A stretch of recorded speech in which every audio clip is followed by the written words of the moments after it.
Present stage emotions ఎలా ఉన్నాయి మనం పిల్లల్ని చూస్తున్నాం కదా. What all are emotions you can find in children. బాగా యాంగ్జైటీ ఉంటారు, వెరీ హైపర్ గా ఉంటారు, ఇమీడియట్ గా రెస్పాండ్ అవుతారు. ఇంకా కొంతమంది హైపర్ యాక్టివ్ ఉంటారు, చాలా కోపం వస్తుంది వాళ్ళకి, టూ మచ్ గా వెంటనే వచ్చేస్తుంది కోపం.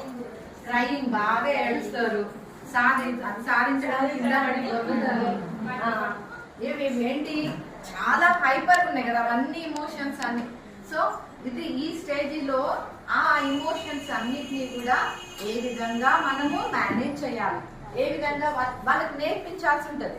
లేకపోతే ఫైనల్లీ వాళ్ళు ఏమైతారు అట్లానే కొంతమంది పేరెంట్స్ కి తెలీదు అది సరి చేయాలి అనేది తెలియక వాడు కోపిష్టి, వాడు ఏడుస్తూనే ఉంటాడు, వాళ్ళు అడుగుతూనే ఉంటారు కదా, వాడి బిహేవియర్ అంతే అంటారు. వాళ్ళు అట్లా కాదు, ఆ ఎమోషన్స్ అన్నిటినీ కూడా కంట్రోల్ చేయొచ్చు, చేస్తే చేంజ్ అవుతుంది.